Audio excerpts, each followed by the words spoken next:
So welcome to Shukla study point. आप सभी का स्वागत है आपके अपने YouTube channel Shukla study point में। आज की वीडियो के अंतर्गत दोस्तों बात करेंगे बी द्वितीय वर्ष समाजशास्त्र के चैप्टर 1 के बारे में। पेपर 1 से संबंधित होगा जो कि तो इसके बारे में हम ओवरऑल विस्तार से चर्चा करेंगे। एक एक मुद्दे को आपको विधिवत रूप से समझाने का प्रयास रहेगा।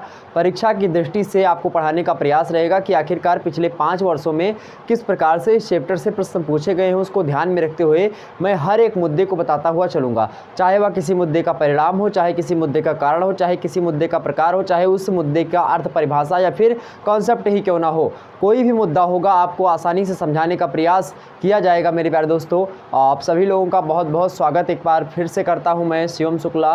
ओके, चलिए प्रारंभ करते हैं आज की कक्षा को और बड़े ही आसानी से एक एक मुद्दे को समझने का प्रयास करते हैं। सबसे पहले आपको वहाँ पर ऊपर बोर्ड पर दिखाई पड़ रहा होगा, ये चैप्टर इतना छोटा नहीं है, बहुत सारे अभी आगे स्लाइड आएंगी तो उन पर पढ़ाने का प्रयास मैं करूँगा और इसलिए इसको लिख दिया गया ताकि आपका समय ना लगे ज़्यादा। लिखने में थोड़ा सा समय मैं जो है लेता हूँ, तो इसलिए लिखने के लिए मैंने पहले से इसको ऑलरेडी लिख दिया है। उसके लिए किसी को कोई एक प्रकार से मन में जो है भ्रामक बातें मत पैदा कर लेना। तो इसके बारे में हमने 3 विद्वानों के अनुसार परिभाषाओं को लिखा है। सबसे पहले हम परिभाषा का परिभाषाओं को समझेंगे, मतलब डेफिनेशन समझेंगे और आखिरकार भैया डेफिनेशन से मैं बता तो रहा हूँ कि इसकी समझेंगे, लेकिन वो मुद्दा कौन सा है। सबसे पहले आपको यहाँ पर दिखाई पड़ा होगा BA सेकेंड ईयर के बारे में चर्चा कर रहे हैं। सोशियोलॉजी अर्थात समाजशास्त्र विषय वस्तु के बारे में। कौन सा विषय वस्तु है भाई? तो समाज शास्त्र है। ठीक है, समाजशास्त्र BA फर्स्ट ईयर में हमने बता दिया था क्या होता है। समाजशास्त्र की परिभाषा भी हमने बता दी थी उसमें। तो सोशियोलॉजी के बारे में चर्चा करेंगे। पेपर 1 के चैप्टर 1 के बारे में चर्चा करेंगे, जिसका नाम क्या है? जिसका नाम है कॉन्सेप्ट ऑफ पॉवर्टी, मतलब निर्धनता की अवधारणा, यानी निर्धनता क्या होती है। कुल मिलाकर के हमको पॉवर्टी के बारे में जानना है। ठीक है, तो विस्तार से समझेंगे कि निर्धनता क्या होती है। इसी में हम गरीबी समझ लेंगे। निर्धनता की परिभाषा पहले देखेंगे, उसके बाद में हम निर्धनता के कुछ महत्वपूर्ण पहलुओं पर चर्चा करेंगे। भारत में निर्धनता की क्या स्थिति है, उसके बाद में हम भारत की बात की। भारत के परिप्रेक्ष्य में सारे मुद्दे को पढ़ना है, चूँकि आपके पेपर का नाम है Indian society issues and problems. क्या नाम है?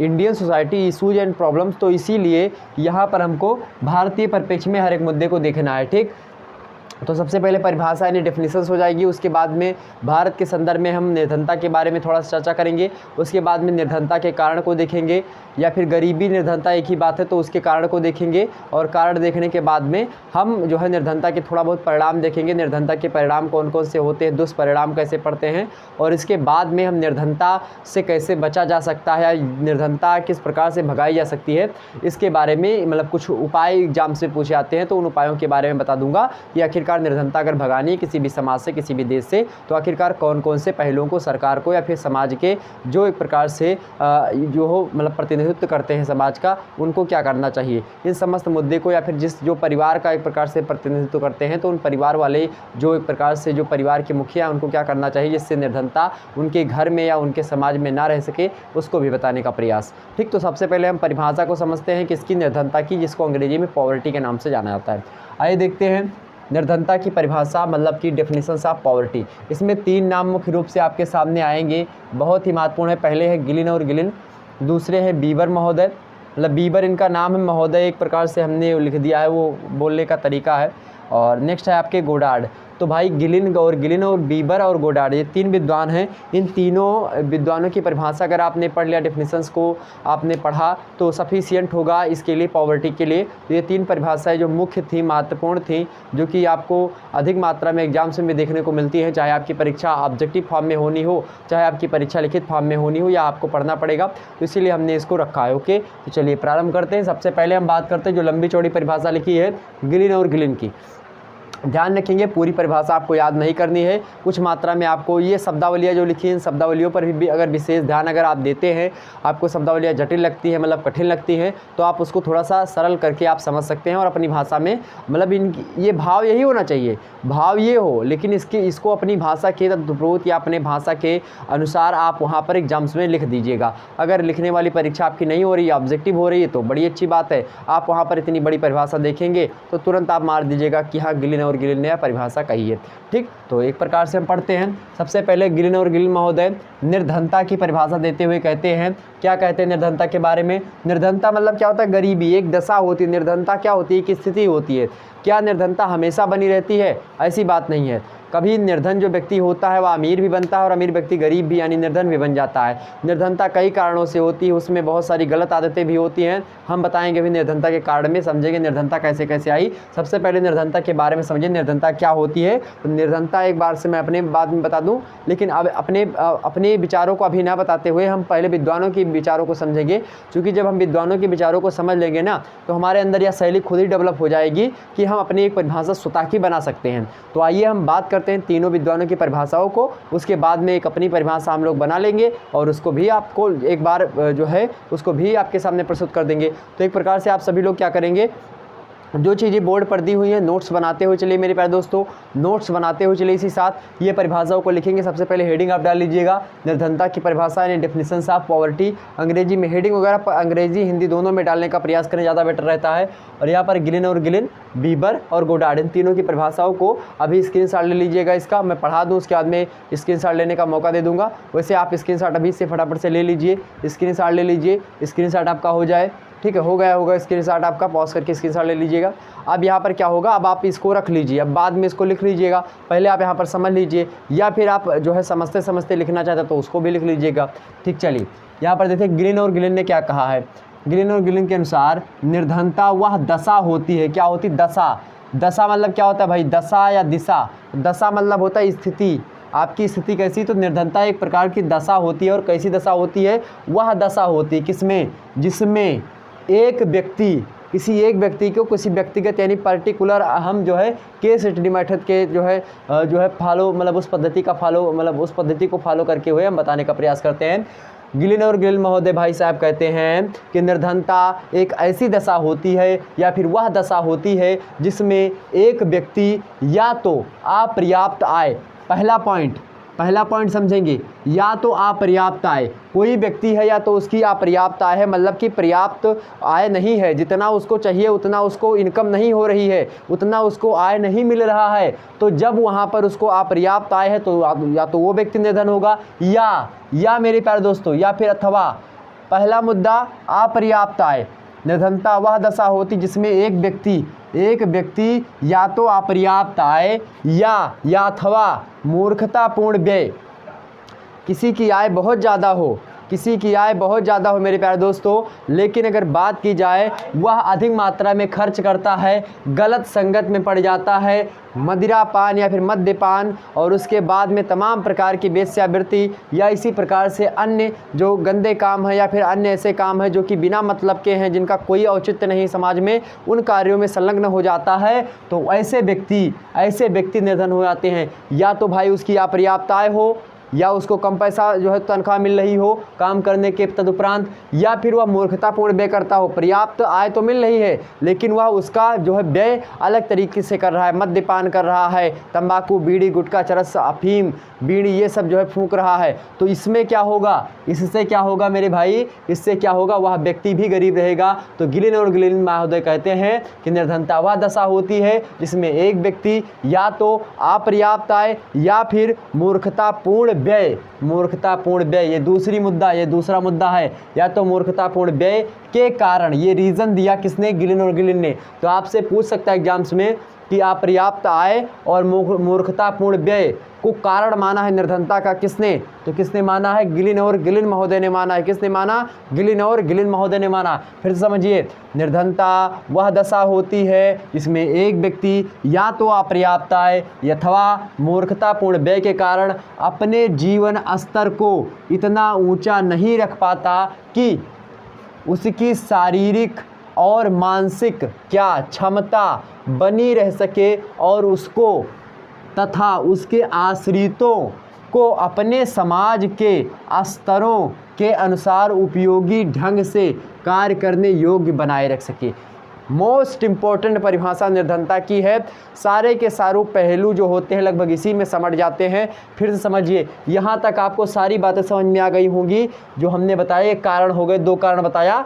क्या बताया कि अपर्याप्त आय हो या तो मूर्खतापूर्ण व्यय हो, 2 कारण आपने समझ लिया।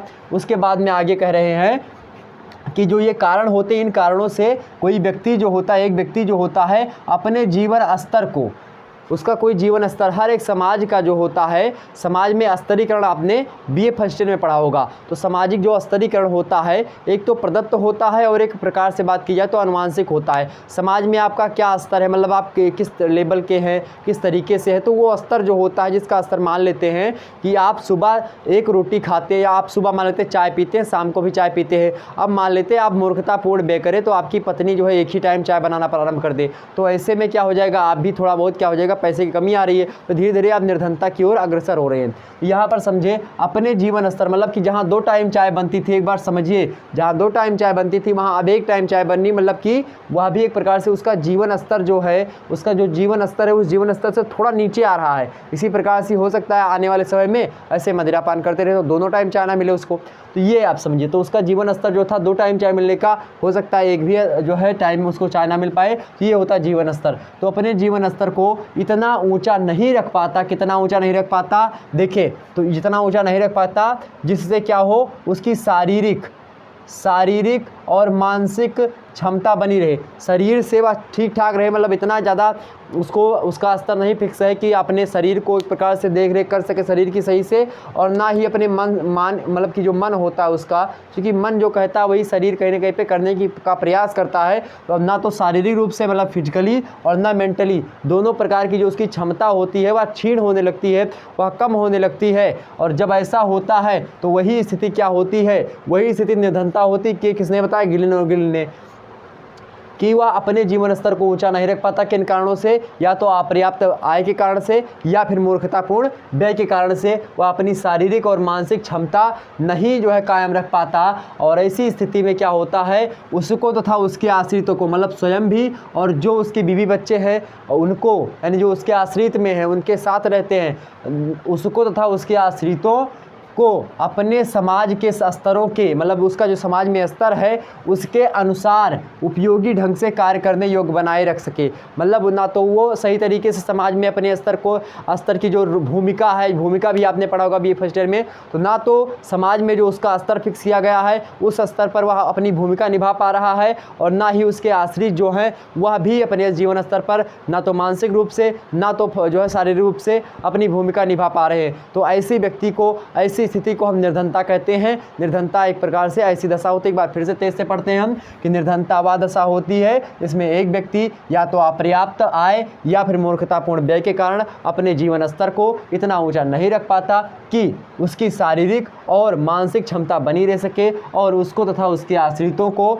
अपने समाज के स्तरों के अनुसार उपयोगी ढंग से कार्य करने के योग्य बना सके। ये परिभाषा किसने दी है, गिलिन और गिलिन महोदय ने दी है। मोस्ट इंपॉर्टेंट परिभाषा। नेक्स्ट है आपके महोदय कौन है, उनका नाम क्या है, वीवर महोदय। और वीवर महोदय कहते हैं कि निर्धनता एक ऐसे जीवन स्तर के रूप में परिभाषित की जा सकती है। इन्होंने आपसे पूछेगा एग्जाम्स में कि किसने निर्धनता को एक जीवन स्तर बताया है, जीवन स्तर के रूप में परिभाषित किया। एग्जाम से प्रश्न पूछा जाए कि किस विद्वान ने निर्धनता को एक जीवन स्तर के रूप में परिभाषित किया है, तो आप क्या बताओगे, आप बताओगे कि वीवर महोदय ऐसे कहते हैं। ओके, एक बार जितने भी लोग हमारे साथ जुड़ चुके हैं, सभी लोग जितने भी लोग हमको देख रहे हैं, फटाफट से एक बार वीडियो को लाइक और शेयर कर दीजिएगा मेरे प्यारे दोस्तों। बहुत ही मज़ा आएगा, आने वाले समय में आपको ऐसे पढ़ाने की प्रयास रहेगा।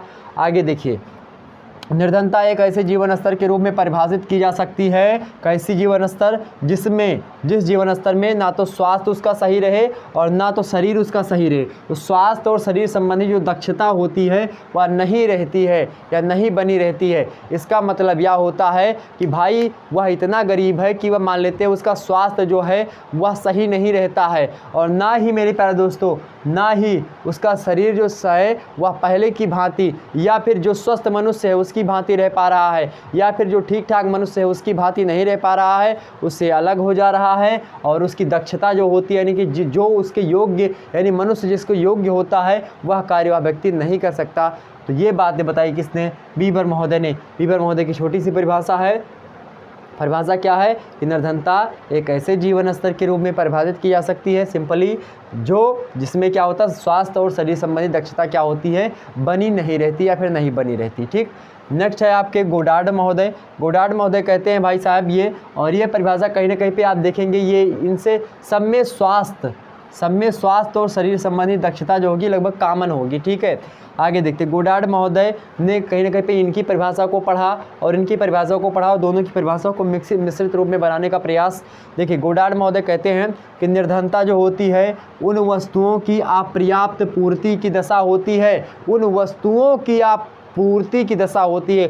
मतलब जिन वस्तुओं की रिक्वायरमेंट आपको थी, हमने बताया नहीं था कि अगर 2 टाइम चाय पीते हैं और आपको चाय एको टाइम ना मिल पाए तो वह आपकी दशा कैसी है, निर्धनता की ओर आप जा रहे हैं। 1 किलो चीनी आपके यहाँ पर आती थी, अब आधा किलो चीनी आती है तो वह भी निर्धनता की दशा हो जाती है गोडार्ड महोदय के अनुसार। देखें, गोडार्ड के अनुसार निर्धनता उन वस्तुओं की क्या है, अपर्याप्त पूर्ति, मतलब पूर्ति नहीं हो पा रही है। जी, मनुष्य जो होता है अनंत इच्छाओं का स्वामी होता है, तो अनंत इच्छाओं की बात ही क्या, सामान्य इच्छाएं जो होती हैं वह भी जब व्यक्ति की नहीं पूरी हो पाती तो ऐसी कंडीशन को, ऐसी सिचुएशन को, ऐसी स्थिति को हम क्या कहते हैं, निर्धनता यानी पॉवर्टी कहते हैं। ठीक, निर्धनता उन वस्तुओं की अपर्याप्त पूर्ति की क्या होती, दशा होती है। यहाँ पर भी दशा हमने बताया था, यहाँ पर भी दशा आप देखेंगे, दशा होती है जिनकी, कैसी दशा होती है, जिनकी एक व्यक्ति, कौन सा एक व्यक्ति, यहाँ पर भी देखिएगा ये परिभाषा कहने के पे इनसे थोड़ा सा मैच खाती है, अभी आगे चल करके इनसे भी आएगी। जिससे क्या होता है भाई, जिससे क्या होता है, एक व्यक्ति को क्या होता है, एक व्यक्ति को अपने तथा अपने आश्रितों के, अपने तथा या इन्होंने क्या कहा था, उसको तथा उसके आश्रितों को समाज के स्तरों के अनुसार उपयोगी ढंग से कार्य करने योग्य बनाए रख सके। ठीक, यहाँ पर देखिएगा, जिनकी एक व्यक्ति अपने तथा अपने आश्रितों के स्वास्थ्य एवं शक्ति बनाए रख सकते, स्वास्थ्य और शरीर संबंधी दक्षता, यहाँ पर स्वास्थ्य इनसे लिया गया और शक्ति अपने तथा से जोड़ दिया गया। यहाँ पर देखिए, स्वास्थ्य एवं शक्ति बनाए रखने के लिए आवश्यकता होती है, मतलब निर्धनता उन वस्तुओं की अपर्याप्त पूर्ति होती है जिन वस्तुओं से वह व्यक्ति क्या होता था, अपना और अपने आश्रितों का स्वास्थ्य बनाए रख सकता था और उनकी शक्ति को बनाए रख सकता था। वह आवश्यकता अब नहीं पूरी हो पा रही है, वही कंडीशन, वही सिचुएशन इज कॉल्ड क्या मेरे प्यारे दोस्तों, पॉवर्टी। ओके, तो पॉवर्टी मीन्स आपको पता होगा क्या होता है, पॉवर्टी का मतलब पता होगा। एक बार सभी लोग कमेंट करेंगे पॉवर्टी का मतलब, अगर पता हुआ है तो एक बार सभी लोग कमेंट करेंगे कि हाँ सर जी पॉवर्टी हमको समझ में आ गई। इसका स्क्रीनशॉट लीजिएगा, सभी लोग इसको नोट डाउन कर लीजिएगा। आगे थोड़ा सा और बढ़ते हैं, हम और भी मुद्दों को समझने का प्रयास करते हैं। ओके,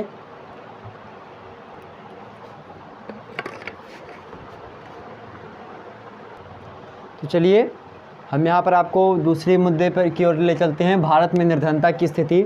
भारत में निर्धनता की स्थिति कैसी, इसको थोड़ा सा देख लीजिए। वैसे आप लोग गरीबी रेखा, आपको पता होगी गरीबी रेखा के नीचे लगभग 35 करोड़ से ऊपर लोग निवास करते हैं। 36% लोग ऐसे हैं भारत में जो कि गरीबी रेखा से नीचे जीवन यापन करते हैं। यह बात कोई बताने वाली नहीं है, इसको उतना लिखना भी, चूँकि यह डाटा पुराना भी था और नया डाटा अभी आप देख लीजिएगा गूगल करके। वैसे ये देखिएगा 1889 से 1890 ईस्वी के आसपास एक रिसर्च हुई थी। वह रिसर्च आपको अगर एग्जाम्स में आप लिख देंगे, पेपर में अगर क्वेश्चन पूछा तो निर्धनता को ज़्यादा बेटर रहेगा। इसके अनुसार क्या हुआ, लोगों ने कहा कि गरीब की परिभाषा बताओ। गरीबों के पर एक शोध हुआ और शोध के उपरांत जो है 3 प्रकार के गरीबों का निर्णय लिया गया। 1889 ईस्वी से 90 ईस्वी के आसपास एक शोध कार्यक्रम हुआ। उस शोध कार्यक्रम में मेरे प्यारे दोस्तों 3 प्रकार के गरीब बताए गए। गरीब के कितने उपसमूह, तो 3 उपसमूहों में गरीबों को विभक्त किया गया। तो 3 उपसमूहों में गरीबों को विभक्त किया। कितने उपसमूहों में, 3 उपसमूहों में। पहला कौन सा, सर्वाधिक निर्धन यानी निस्सहाय। दूसरे कौन से हैं, बहुत गरीब व्यक्ति। और तीसरा कौन सा, गरीब। ये 3 तरीके से गरीबों को एक प्रकार से बांटा गया। 3 तरीके के गरीब हमारे सामने आते हैं 1889 से 90 के जो एक प्रकार से शोध कार्यक्रम के तहत। इसमें सबसे पहला जो है सर्वाधिक गरीब यानी सर्वाधिक जो निर्धन व्यक्ति होता है, यानी जिसको निस्सहाय कहते हैं। इसकी इनकी जनसंख्या कितनी लगभग उस समय थी, तो 5 करोड़ के आसपास उस समय थी, 1889 से 90 ईस्वी के आसपास। ठीक, जिसमें इन व्यक्तियों को क्या होता था, प्रतिमाह जो व्यक्ति प्रतिमाह 7 रुपये से भी कम खर्च कर पाते हो, मतलब एक महीने में 7 रुपये से कम अगर उनका खर्चा था यानी उनका व्यय था, तो वो व्यक्ति इसके अंतर्गत आते थे, किसके, सर्वाधिक निर्धन के अंतर्गत। ठीक, ये मुद्दा यहाँ पर देखिएगा। दूसरे वे गरीब होते थे जो कि प्रति माह 83 रुपये से भी कम खर्च कर पाते थे। तो ऐसे व्यक्ति जो कि 83 रुपये से भी कम खर्च कर पाते हैं, उनको मेरे प्यारे दोस्तों बहुत गरीब श्रेणी में रखा गया। ऐसे व्यक्ति की संख्या भारत में 1889 से 90 ईस्वी के आसपास की गई शोध में पता चलता है कि उनकी संख्या कितनी थी, 25 करोड़ थी। ओके, मतलब कि 25 करोड़ के आसपास थी। ओके, नेक्स्ट है आपका गरीब। जो गरीब है इनको एक प्रकार से बात किया तो गरीब कौन होता है, जो एक प्रकार से उस समय के अनुसार 127 रुपये अगर एक महीने से कम 127 रुपये का व्यय करता हो या खरीद मतलब कि उसका खर्च हो, वह गरीब होता था 1889 से 90 के डाटा संकलन के अनुसार। ये मुद्दा आप लोग इसको नोट डाउन करिएगा, स्क्रीनशॉट ले लीजिएगा फटाफट से, इसका स्क्रीनशॉट लीजिए मेरे प्यारे दोस्तों। फिर थोड़ा सा हम आगे बढ़ते हैं। ओके चलिए आगे बढ़ते हैं, हम थोड़ा सा और मुद्दे को हम समझने का प्रयास करते हैं। अब हम आपको बताएंगे निर्धनता के कारण। ओके, निर्धनता के कारण के बारे में हम चर्चा करेंगे कि भारत में निर्धनता के कारण कौन कौन से हैं, आखिरकार किन किन कारणों से निर्धनता हमारे जीवन में व्याप्त होती है और भारत किन कारणों से निर्धनता को जूझ रहा है। क्या भारत ने विरासत के रूप में निर्धनता अंग्रेज देके गए थे, क्या मेरे प्यारे दोस्तों जितने गुलामी हुई है इसके कारण से जो है मिली है, या फिर सामाजिक कोई कारण रहा है, या आर्थिक कारण रहा है, या कोई राजनीतिक दबाव रहा या कारण रहा है, या मेरे प्यारे दोस्तों कोई सांस्कृतिक, या फिर मेरे प्यारे दोस्तों कोई भौगोलिक कारण रहा है भारत के गरीब होने का। तो इसको हम समस्त मुद्दों को समझने का प्रयास करते हैं। ओके, तो आप सभी लोग फटाफट से एक बार वीडियो को लाइक और शेयर कर दीजिएगा मेरे प्यारे दोस्तों, एक बार वीडियो को लाइक और शेयर कर दीजिएगा सभी लोग। धन्यवाद आप सभी का जुड़ने के लिए। नेक्स्ट है आपका, हमने आपको बताया था कि अभी हम चर्चा करेंगे इसके बारे में। तो हम बात कर रहे हैं भारत में निर्धनता के कारण। हमने क्या समझा, निर्धनता की परिभाषा को समझ लिया, उसके बाद में हमने क्या समझा मेरे भाई, उसके बाद में हमने समझ लिया निर्धनता की स्थिति भारत में और एक रिपोर्ट आपके सामने प्रस्तुत करी। अब हम समझेंगे भारत में निर्धनता के कारण, that is most important factors of poverty. यह पॉवर्टी का सबसे महत्वपूर्ण फैक्टर है जो आपके सामने चर्चा करने जा रहा हूँ भारत में निर्धनता के कारण। उसमें मैं आ वाले यानी आर्थिक कारण पर चर्चा करूँगा। यहाँ पर पहले आर्थिक कारण देखेंगे, उसके बाद में हम अन्य कारणों के बारे में भी देखेंगे, बहुत सारे कारण आएंगे। अब आर्थिक कारणों में ये 10 पॉइंट आपके सामने लिखे हैं जो कि बहुत ही ज़्यादा महत्वपूर्ण है। हर एक शब्द अपने आप में पारिभाषिक हैं, हर एक शब्द अपने आप में पारिभाषिक है मेरे प्यारे दोस्तों। बड़े ही इंपॉर्टेंट पॉइंट्स मैंने लिख दिया है, एक बार सभी लोग स्क्रीनशॉट ले लीजिएगा और इन सभी को अपनी कॉपी पे लेकर के अपनी कॉपी में उतार लीजिएगा। मोस्ट इंपॉर्टेंट पॉइंट आपके सामने लिख दिया हूँ मैं, ठीक, सभी लोग कर लीजिएगा। और यहीं से एग्जाम से प्रश्न पूछा आता है कि जो है निर्धनता क्या होती है, भारत में निर्धनता की क्या स्थिति है, उसके जो भारत निर्धनता के कारण बताइए, इस प्रकार से प्रश्न पूछा आता है। तो इसको हम समझने का प्रयास करते हैं कि मुद्दे को। हाँ बिल्कुल भाई, लाइट जो है अभी तुरंत आ रही है, तुरंत स्टार्ट हो गई क्लास, आपकी लाइट तुरंत मैं मंगवा रहा हूँ, ठीक है।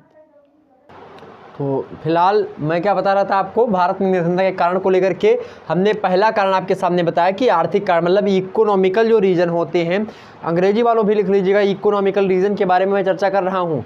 भारत में निर्धनता के कारण मतलब कि reasons of poverty in India, reasons of poverty in India अंग्रेजी वालों लिख लीजिएगा।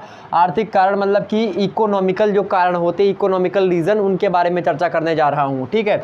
सबसे पहला इकोनॉमिकल में 10 कारण देखेंगे। पहला है पिछड़ी कृषि अवस्था, दूसरा जमींदारी प्रथा, तीसरी प्राकृतिक प्रकोप, चौथा है प्राकृतिक साधनों का अपूर्ण दोहन, पांचवा है साहूकारी प्रथा, छठवां है बेकारी, सातवां है औद्योगिकरण और पूंजीवाद या एवं पूंजीवाद, आठवां है पूंजीवाद पूंजी का अभाव और नौवां है अकुशल श्रमिक और दसवां यातायात एवं संचार के साधनों का अभाव। तो आइए बात करते हैं पिछड़ी अर्थव्यवस्था के बारे में, पिछड़ी जो कृषि अवस्था है उसके बारे में समझ लेते हैं। ये ऐसे कारण हैं जो कि अर्थतंत्र से मतलब रुपए पैसे वाले क्षेत्र से, मतलब कि एक प्रकार से इकोनॉमिक क्षेत्र से संबंध रखते हुए कारण। पहला कारण है ये इसमें इकोनॉमिकल का कि पिछड़ी कृषि अवस्था। भारत की बात की जाए और भारत के विशेष संदर्भ में मैं बात कर रहा हूँ निर्धनता के बारे में, तो यहाँ पर देखेंगे सबसे पहले पिछड़ी कृषि अवस्था। पिछड़ी कृषि अवस्था भारत की है, मतलब पहले थी, आप देखते होंगे अगर बात की जाए 1967 से 1968 ईस्वी के आसपास एक क्रांति आती जिसका नाम क्या है, हरित क्रांति। हरित क्रांति डॉक्टर MS स्वामीनाथन ने जो है एक प्रकार से हरित क्रांति के जनक माने जाते हैं। उन्होंने जो है इस क्रांति का क्या किया था, प्रतिपादन किया था, डॉक्टर MS स्वामीनाथन।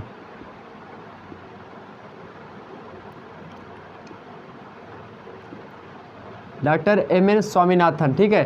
तो ये कहीं ना कहीं पे कौन है भाई, ये कौन है, तो 1968 ईस्वी में हरित क्रांति के जनक हैं। उसके बाद से ही उन्नत किस्म के बीजों का प्रयोग हमारे यहाँ पर धान और गेहूं की फसल को उगाने के लिए किया जाने लगा। नए नए तरीके से जैसे हैरो, रोटावेटर, कल्टी, तावा, तमाम प्रकार के जो है यंत्र आए, या थ्रेसर हुआ, या इसी प्रकार से ट्रैक्टर वगैरह के नए नए जो है पार्ट आते गए, और जिसके कारण से क्या होता गया, धीरे धीरे कृषि व्यवस्था में सुधार आता गया। अब फिलहाल कृषि व्यवस्था में सुधार है, लेकिन आप देखेंगे पंजाब वगैरह साइड में में आप देखेंगे पंजाब वगैरह साइड में मेरे भाई, तो वहाँ पर ज़्यादा आपको मिलेगा यह मुद्दा, मतलब कि वहाँ पर ज़्यादा उन्नत किस्म के बीज है। जैसे 1 बीघे में यहाँ पर अगर 3 क्विंटल आप गेहूँ उत्पादित करते हैं यूपी में, पूर्वी यूपी में, तो पश्चिमी यूपी और पंजाब इन सभी क्षेत्रों में वहाँ पर हेक्टेयर उत्पादन में पंजाब नंबर 1 पर है। पूरे के पूरे भारत की बात की जाए तो सबसे नंबर 1 पर। कम जगह में ज़्यादा गेहूं उत्पादन कौन करता है, तो वो पंजाब करता है। ज़्यादा गेहूं उत्पादन कौन करता है पूरे भारत में, तो वो कौन करता है, अपना यूपी करता है।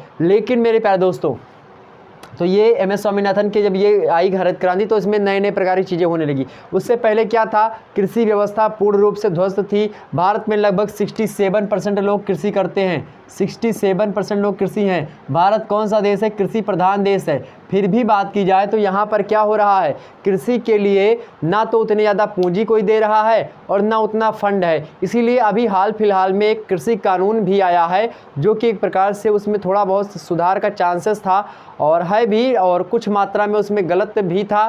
तो लोगों ने उस पर जो है एक प्रकार से आप देखें गलत क्या था क्या नहीं था, ये अभी हमने उस पर डिस्कस नहीं किया है और किसी दिन चर्चा कर लेंगे इस बात पर भी। लेकिन हालांकि वो दूसरा मुद्दा है कि वहाँ पर लोग, बहुत सारे लोग बैठे हैं धरने पर, बहुत सारे लोग बैठे थे, आप कोरोना से पहले देखे होंगे। तो कहीं ना कहीं पे जो ये बिल वगैरह कानून वगैरह आते हैं कृषि सुधार के लिए आए हैं, तो हालांकि वो अलग मुद्दा है। तो यहाँ पर पिछड़ी कृषि अवस्था, अपने भारत की जो पिछड़ी कृषि अर्थव्यवस्था, मतलब कि अगर कृषि जो है आगे पहले क्या जो है बैल से 1 बीघे जोतने में लगभग पूरा दिन लग जाता था, समय की हानि हुई और प्लस में अच्छी जो है जुताई नहीं हो पाई है। तो कहीं कई बार देखें तमाम सारे पेड़, उसमें भांग के पेड़, जैसे आप खेतों में जाएंगे, हमारे तो खेत में जानता हूँ खेत, तो वहाँ पर जैसे मान लेते हैं बैल से आप जुताई कर रहे हो तो वहाँ पर भांग के पेड़ वगैरह वैसे रह जाते हैं, वो उखड़ते नहीं हैं। तो वो इससे क्या हुआ, नए नए जो है यंत्र आए, उसके कारण से नए नए बीज उनका शोध किया जाने लगा, बीजों का शोध होने लगा, हर एक अनुसंधान खुलने लगे हर एक क्षेत्र के। तो इससे क्या हुआ, अब निर्धनता जो है एक प्रकार से इसके कारण से थोड़ा रुकी है और ये कृषि अवस्था में सुधार हुआ है। लेकिन पहले जो है पिछड़ी कृषि अवस्था थी, तो पिछड़ी कृषि अवस्था होने के कारण से चूँकि 67% अपने भारतीय लोग कृषि पर ही निर्भर हैं, और जब कृषि यानी कि 1 बीघे उनके पास और 1 बीघे में उनके खाने के लिए उत्पादन नहीं हो पा रहा है, तो वो अपने खाने में भिड़े रहेंगे, आगे का जो प्रोसेस होगा वो नहीं कर पाएंगे, इसीलिए वह निर्धन हमेशा बने रहेंगे। तो मेरे प्यारे दोस्तों, पिछड़ी कृषि अवस्था जो है मोस्ट इंपॉर्टेंट फैक्टर है निर्धनता का। ठीक, निर्धनता इसीलिए थी क्योंकि जो पिछड़ी थी कृषि व्यवस्था सही तरीके से नहीं हो पा रही थी। ठीक, अब धीरे धीरे इनमें सुधार आता गया है। तो यहाँ पर अभी इन बातों का भी मेंशन अगर कर देंगे ज़्यादा नंबर मिलेगा। नेक्स्ट है आपका जमींदारी प्रथा। तो पिछड़ी कृषि अवस्था आपको समझ में आ गई होगी, बिल्कुल समझ में आ गई हो मेरे प्यारे दोस्तों। नेक्स्ट है आपका जमींदारी प्रथा। जमींदारी प्रथा क्या होती भाई, जमींदारी प्रथा क्या होती है कि मतलब जो राजा होता है, तो चलिए यहाँ पर मैं आपको बता रहा था जमींदारी प्रथा। जमींदारी प्रथा मतलब कि कोई राजा मारा जाए, फिर ऐसे लोग जो कि एक प्रकार से भूमि पर अपना अधिग्रहण कर चुके थे।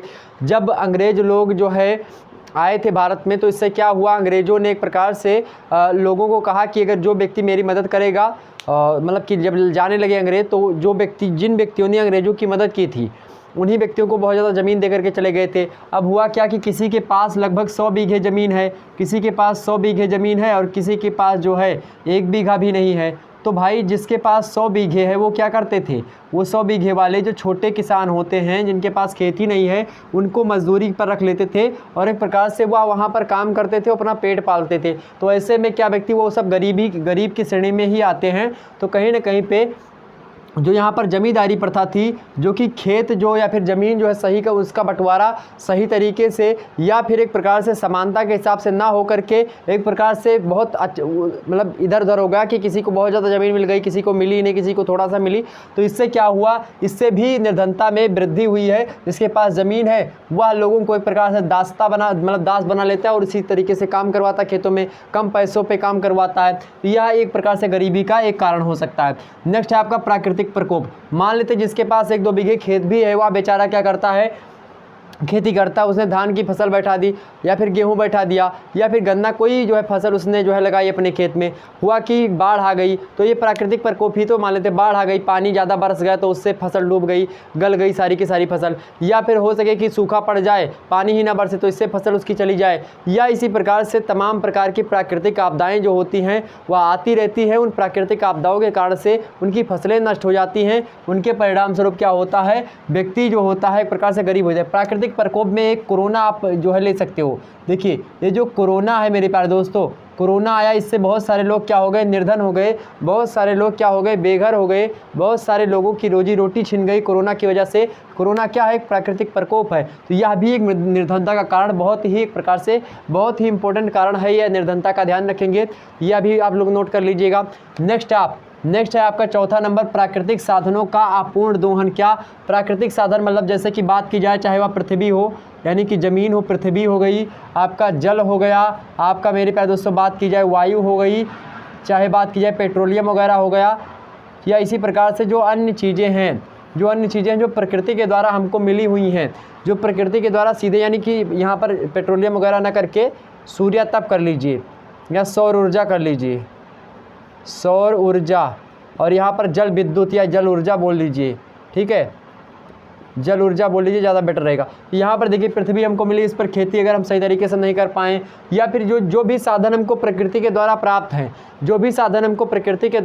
हैं, उन साधनों का हम पूरा का पूरा उसका उपयोग ना कर पाएँ, तो यह भी तो भारत में यह बिल्कुल है कि हाँ, जितनी चीज़ें हमारे पास मौजूद हैं उनका हम सही तरीके से उपयोग नहीं कर पाते, और जब हम उनका सही तरीके से उपयोग नहीं कर पाते मेरे प्यारे दोस्तों, तो वही क्या हो जाता है, निर्धनता का कारण होता है। अपूर्ण मतलब होता है कि पूरी तरीके से उसका हम, और दोहन मतलब क्या होता है, उपयोग करना, तो दोहन का मतलब क्या होता है, उपयोग करना, तो पूरी तरीके से हम क्या नहीं कर पाते, दोहन नहीं कर पाते, उपयोग नहीं कर पाते, किसका, प्राकृतिक साधनों का, जो कि प्रकृति के द्वारा हमको फ्री में मिले हैं, उनका हम पूरी तरीके से उपयोग नहीं कर पाते, उनको हम सही तरीके से जो है उसका उपयोग या फिर उसका हम जो है अपने जो है जीवन में उसको नहीं ला सकते।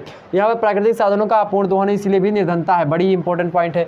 नेक्स्ट है आपका साहूकारी प्रथा। साहूकारी प्रथा की बात की जाए मेरे भाई, साहूकारी की प्रथा की अगर बात की जाए, तो साहूकारी जो प्रथा है, इसका मतलब क्या होता है, गांव में क्या होता है, सबसे ज़्यादा बात समझिए, गांव में साहूकार लोग होते हैं। साहू मतलब ऐसे लोग जिनके पास क्या हो, बैंक बैलेंस हो, मतलब पैसा ज़्यादा हो, तो ये जो सेठ होते हैं, सेठ जिसको गांव में कहते हैं, तो उसी को साहू बोला जाता। तो साहूकारी प्रथा गांव में चलती थी, मतलब लोग बैंक नहीं जाना चाहते, लोग बैंक जो कम पढ़े लिखे हैं वो बैंक नहीं जाना चाहते, क्योंकि वहाँ पर बहुत लाइन लगानी पड़ती है, वहाँ पर जो उनको बेइज्जती महसूस होती है कि वो पढ़े लिखे नहीं हैं, वो विड्रॉल वगैरह नहीं भर पाते। तो ऐसी स्थिति में क्या होता था पहले के ज़माने में, आप तो अपना अंगूठा लगाया तुरंत ऐसे पैसा निकालो, आधार कार्ड से चले जाओ किसी भी जा करके इधर उधर। तो यहाँ पर देखिए बैंक में लोग पहले जाना पसंद नहीं करते थे। लोग क्या करते थे, मान लीजिए बैंक 3% पर ब्याज की दर पर दे रहा है, लेकिन 5% ब्याज दर पर कोई साहूकार व्यक्ति है जिसके पास पैसा है, वह किसी व्यक्ति को दे रहा है 100 रुपये का 5%, मतलब लगभग बात की जाए एक महीने में 5 रुपये 105 रुपये उसको देना पड़ेगा, लेकिन 103 रुपये पे ये दे रहा है बैंक। तो बैंक में लेने लोन कोई नहीं जाए, मतलब जाते थे गाँव के लोग अधिकतर जो पढ़े लिखे नहीं होते थे, क्योंकि अशिक्षा थी, इसके कारण से लोग क्या जाते, साहूकार के पास जाते थे और उचित ब्याज दर पर ना ब्याज लेकर के वह उससे अधिकतम ब्याज असूल करते थे। और जब वह अधिकतम ब्याज असूल करते थे, इसके कारण से क्या होता है, इसके कारण से लोग और गरीब होते चले जा रहे हैं। मान लेते हैं 100 रुपया तो उधार लिया और 5 रुपये मतलब 105 दे रहा है, तो यह एक प्रकार से क्या हुआ, इसके कारण से क्या होता है, मतलब कि गाँव वगैरह में या फिर भारत में गरीबी बनी रही, क्योंकि साहूकारी प्रथा यहाँ पर हावी थी। ये मुद्दा आप यहाँ पर देख लीजिए, ये 5 तरीके का जिससे जो है गरीबी थी, ये हमने आपको बता ही दिया। नेक्स्ट है आपका बेकारी। बेकारी क्या होती है, मतलब बहुत सारे लोग, भारत में बात की जनसंख्या वृद्धि के कारण से जनसंख्या अधिक है, इसके कारण से क्या होता है, जनसंख्या अधिक होने के कारण से बेकारी जो है, मतलब कि बेकारी मतलब ऐसे लोग जिनको कोई काम धंधा नहीं, फर्जी में जो है पैदा हो गए हो और उसके बाद में पढ़े हैं सीधे सीधे, उनको ना कोई काम है ना धंधा है, आलसी प्रवृत्ति के लोग हैं, तो वो हमेशा गरीब ही रहेंगे, या निश्चित है। पूरा बहुत सारे उदाहरण आप देख सकते हैं अपने गाँव समाज में। तो जो व्यक्ति जो है कोई कार्य नहीं करता है, घर में बैठा है, केवल किसी देखता है कि हाँ ये खिला दे 2 गुटखा खा ले और कोई दूसरा खिला दे 2 गुटखा खा ले, बस दिन भर उसी चक्कर में बैठे रहेंगे, तो वो बेकार व्यक्ति हैं। तो बेकार मतलब क्या होता है, जिसको पास कोई काम धंधा ना हो, फर्जी में बैठा रहे, तो वह व्यक्ति गरीब रहेगा। मतलब वो जो उसके पास साधन प्रकृति के द्वारा उसके हाथ पैर दो दिए गए हैं, उसको ऊर्जा मिली है, उस ऊर्जा का उचित दोहन नहीं कर पाता, तो ऐसी स्थिति में वह व्यक्ति गरीब बना रहता है। तो बेकारी एक जटिल समस्या है भारत की, और इसी जटिल समस्या के कारण से क्या होता है, निर्धनता को भी बढ़ावा मिलता है। ठीक, नेक्स्ट आपका है औद्योगिकरण एवं पूंजीवाद। औद्योगिकरण और पूंजीवाद क्या होता है, यानी कि इंडस्ट्रियलाइजेशन एंड कैपिटलिज्म अंग्रेजी वालों।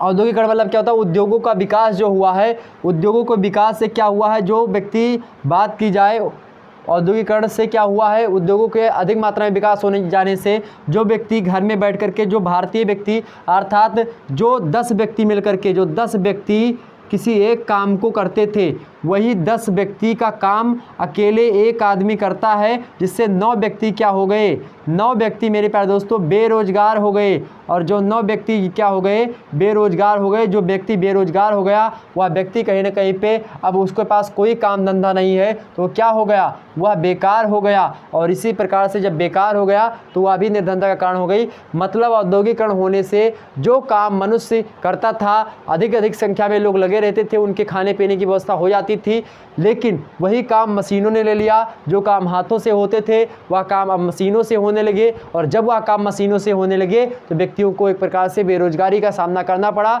जिससे रोजगार दर में क्या हुई, कमी हो गई मेरे प्यारे दोस्तों। जो रोजगार दर जो 100 लोग काम करते थे वही अब 10 लोग या 1 लोग 2 लोग काम कर ले रहे हैं। तो कहीं ना कहीं पे बेरोजगारी की दर जो है संख्या में वृद्धि हुई, और बेरोजगार जो व्यक्ति है उसके पास कोई आय का स्रोत नहीं है, केवल खर्च का ही स्रोत है, मतलब खर्च ही हो रहा है, कोई आय का स्रोत नहीं, तो वह व्यक्ति निश्चित तौर पर गरीब ही होगा। यहाँ पर ये चीज़ें हो गई। चूँकि औद्योगिकरण जो हुआ, जो उद्योग हुआ, वह कहीं ना कहीं पूंजीपतियों के माध्यम से हुआ। कार्ल मार्क्स जो व्यक्ति थे वह साम्यवाद या समाजवाद के एक प्रकार से प्रवर्तक, बात की जाए पूंजीवाद के घोर विरोधी रहे हैं वह, और साम्यवाद को एक प्रकार समाजवाद को हमारे सामने ला करके पैदा मतलब कि रखते हैं। और पूंजीवाद जो है एक प्रकार से जो व्यक्ति गरीब है वह गरीब होता जा रहा है पूंजीवादी व्यवस्था में, और जो अमीर है वह अमीर। मतलब कि पूंजीवादी अर्थव्यवस्था मतलब क्या होता है कि हर चीज़ क्या हो मेरे प्यारे दोस्तों, हर चीज़ क्या हो, प्राइवेट हो जाए, हर चीज़ प्राइवेट। मतलब कि जो स्कूल है वह भी प्राइवेट है। ऐसा देश जहाँ पर कोई स्कूल प्राइवेट, मतलब कि हर एक चीज़ें निजी क्षेत्रों में दे दी जाए, मतलब कि प्राइवेट सेक्टर को हर एक चीज़ें मिल जाए अगर, तो वह देश मतलब कि पूंजीवादी देश कहलाता है। जैसे कि अमेरिका की बात की जाए, अमेरिका में पूंजीवाद है तो पूंजीवाद है, लेकिन अमेरिका की कुछ स्थितियाँ दूसरी थी। भारत में पूंजीवाद जो है अगर हो जाएगा तो जो व्यक्ति गरीब है वह कभी ऊपर नहीं उठ पाएगा, वह हमेशा सर्वहारा व्यक्ति ही रहेगा, वह गरीब ही रहेगा। तो पूंजीवाद से भी गरीबता को बढ़ावा मिलती है, यानी कि निर्धनता को बढ़ावा मिलते हैं। ठीक है, क्योंकि पूंजीवाद में एक विशेष वर्ग का ही आधिपत्य बना हुआ है, जिसके पास पैसा है वही जो है ऊंचे कारखाने, बड़े बड़े कारखाने खोलेगा। अब टाटा अंबानी यही सब तो खोलेंगे ना बड़े बड़े कारखाने, हम जैसे नीरव गुरु थोड़ी ना खोलेंगे। तो कहीं ना कहीं पे पूंजीवादी जो व्यवस्था है ये कहीं ना कहीं पे निर्धनता को और बढ़ावा देने में उपयोगी है। ठीक, तो यहाँ पर ये चीज़ें हो गई। नेक्स्ट है आपका पूंजी का अभाव। हम मतलब कि कुछ गरीबों के पास मान लेते हैं हमको बोर्ड लाना है बड़ा वाला, तो मेरे पास उतने अगर मान लेते हैं पैसे नहीं हैं, तो कहीं ना कहीं पे आप देखेंगे यहाँ पर जो पूंजीवादी व्यवस्था है, पूंजीवादी व्यवस्था तो है जिसके पास पैसे वही आगे बढ़ेगा। ऐसे आज आप बड़े चैनलों को देख रहे हैं, बहुत सारे बड़े चैनल हैं जो एक प्रकार से कोई घटिया टीचर नहीं बोलना चाहेंगे, क्योंकि गलत बात निकल गई मुझसे, उसके लिए माफ़ी चाहेंगे।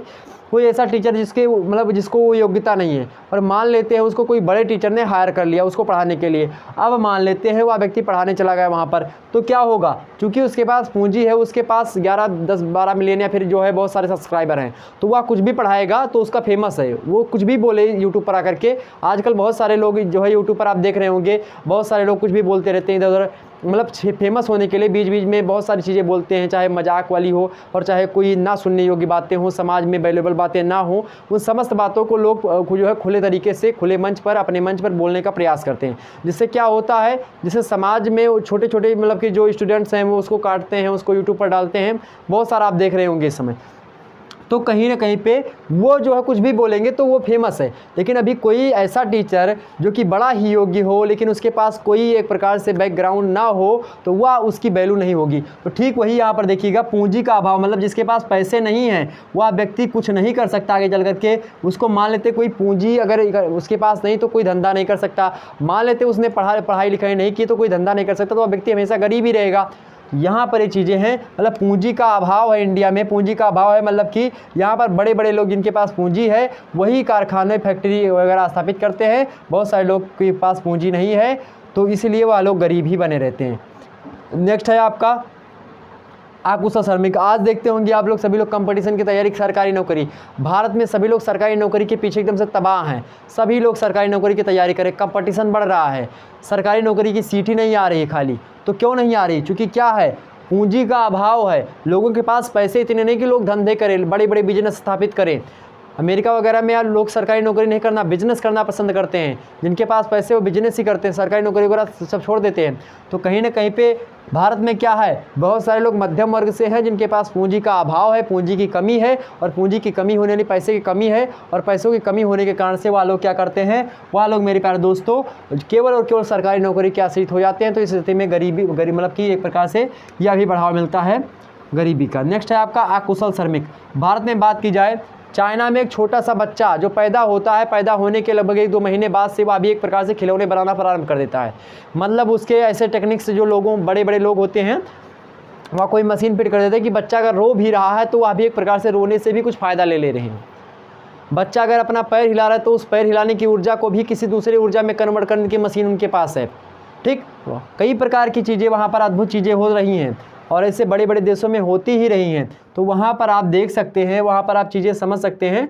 जो श्रमिक हैं अपने यहाँ पर अकुशल श्रमिक हैं, और अकुशल क्यों हैं, चूँकि वह मेरे प्यारे दोस्तों उनको उचित मतलब स्वास्थ्य उनके पास सही नहीं है, वह एक प्रकार से स्वस्थ उनका सही नहीं है, वह अकुशल हैं, मतलब सही तरीके से कोई काम धंधा करना नहीं जानते हैं उतना सही तरीके से, तो एक प्रकार से वह अकुशल श्रमिक हैं। तो ये एक मुद्दा है। नेक्स्ट है आपका यातायात और संचार के साधनों का अभाव। भारत में पहले यातायात के मतलब कि साधनों का अभाव था। कहीं पर सड़कें सही तरीके से नहीं थी, तो कहीं पर जो है सड़कें थी तो वहाँ पर जो है गाड़ियाँ वगैरह नहीं थी उतनी अधिक मात्रा में, या ट्रेन सही तरीके मात्रा में नहीं चल पा रही थी। तो ये तमाम सारी चीज़ें थी। अब धीरे धीरे सभी में सुधार आता गया। संचार मतलब जहाँ पर अमेरिका वगैरह की बात की जाए तो 4G 5G चल रहे हैं, वहाँ पर 5G 6G चल रहे हैं अमेरिका चाइना वगैरह में, और 7G 8G चल रहे हैं। आप देखेंगे बड़े बड़े स्मार्टफोन। वहीं पर भारत में बात की जाए तो 4G के आगे अब 5G की टेस्टिंग भी हो गई है। तो कहीं ना कहीं पे अब बढ़ रहा है धीरे धीरे। पहले ऐसा व्यवस्था नहीं थी। 2014 से पहले आप 2G एक फोटो व्हाट्सएप पर अपलोड कर मतलब कि उसको अपलोड करने के लिए घूमती रहती थी, लगभग 2 घंटे तक आप फोटो अगर घर में बैठे तो घूमती रहती थी 2G वाले सिस्टम। तो कहीं ना कहीं पे संचार के साधनों का भी अभाव रहा है अब, लेकिन थोड़ा थोड़ा बढ़ा है। तो ये भी कारण है निर्धनता का। तो भारत में ये 10 निर्धनता के कारण है जो कि आर्थिक कारण है, जिसको हमने आपके सामने बोर्ड पर प्रस्तुत कर दिया। तो फिर उसके बाद हाँ बिल्कुल लाइट चली गई, अभी तुरंत उसको सही करते हैं मेरे प्यारे दोस्तों। एक बार वीडियो को सभी लोग लाइक और शेयर कर दीजिएगा। धन्यवाद आप सभी का। सभी लोग एक बार वीडियो को लाइक और शेयर कर दीजिएगा। अभी तुरंत जो है लाइट मंगवाने का प्रयास करते हैं। धन्यवाद। एक बार इसका स्क्रीनशॉट सभी लोग ले लीजिएगा, फटाफट से स्क्रीनशॉट ले लीजिए। चलिए इसका स्क्रीनशॉट लीजिएगा आप सभी लोग। उसके बाद में हम समझेंगे कौन सा कारण, उसके बाद में हम नेक्स्ट समझ रहे हैं मेरे भाई, उसके बाद में हम कौन सा कारण समझेंगे, बताएं फटाफट से। हमने समझ लिया आर्थिक कारण, अब समझेंगे हम कौन सा सामाजिक कारण। ओके, कौन सा कारण समझेंगे, सामाजिक कारण। चलिए, यानी कि सोशल रीजन्स को हम समझेंगे। सॉरी, भारत में निर्धनता के कारण वो मिटा दिया, वो लिखा रहना चाहिए। चलिए, तो अच्छा लग रहा होगा आप सभी को। अभी तुरंत लाइट बोर्ड पर तो सही दिखाई पड़ा होगा ना, बोर्ड तो पर सही दिखाई पड़ रहा होगा। चलिए,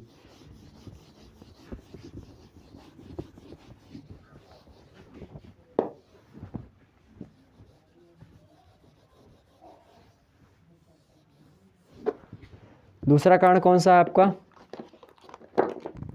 दूसरा कारण है आपका सामाजिक कारण।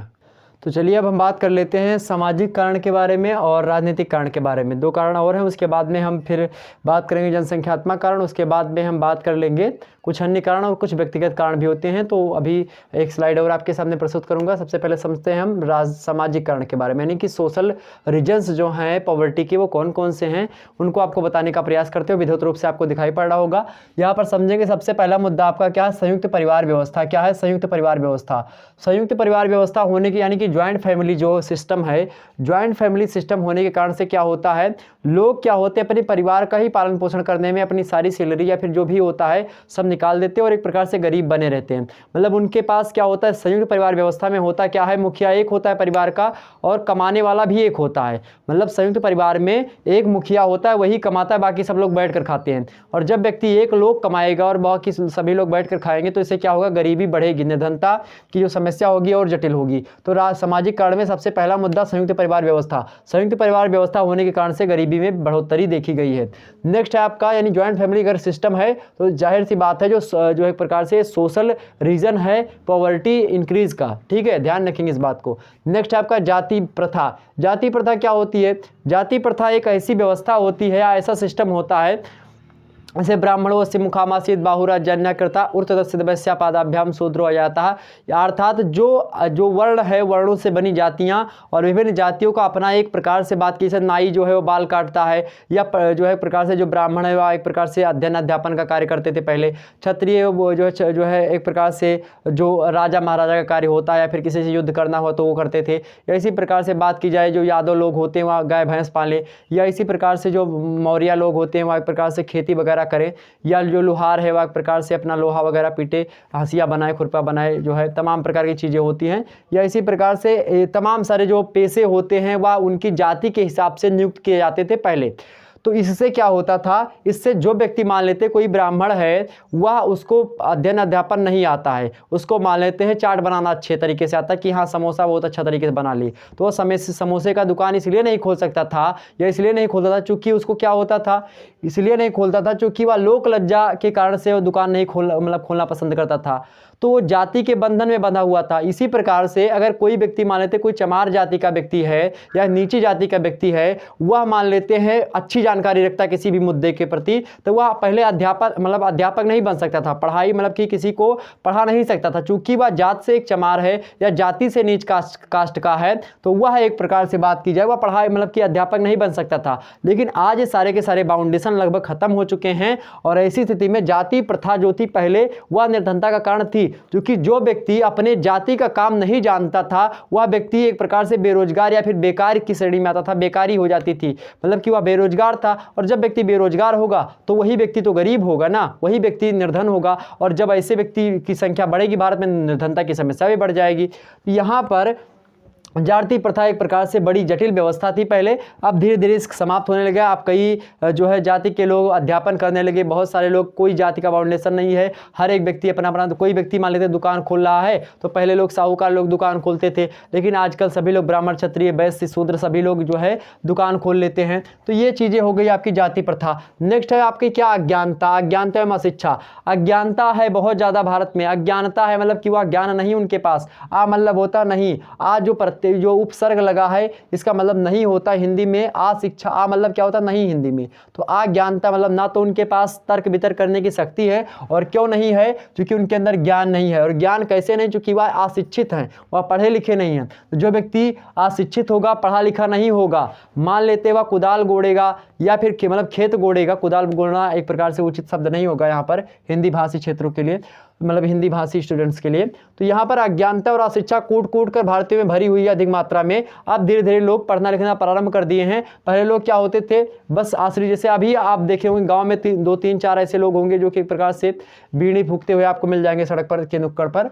तो ऐसी स्थिति में आप देखेंगे अज्ञानता और अशिक्षा से क्या होता है, वह लोग दारू पिएंगे, मद्यपान करेंगे, तमाम प्रकार के नशीले पदार्थों का सेवन करेंगे, उनके अंदर तर्क वितर्क करने की, सोचने की क्षमता नहीं रहेगी कि आगे चल करके क्या होगा मेरा, या मेरा भविष्य क्या होगा। अपने भविष्य के बारे में सजग नहीं हो पाएंगे, और ऐसी स्थिति में वह एक प्रकार से अशिक्षित है, अज्ञान है, तो उनको कोई नौकरी पर भी नहीं रखेगा, ना कोई वह धंधा चला पाएंगे। तो ऐसी स्थिति में क्या होगा, वह एक प्रकार से बेरोजगार रहेंगे, और जब बेरोजगार रहेंगे तो गरीबी को वही लोग बढ़ावा देंगे। ये पॉइंट आप सोच लीजिए।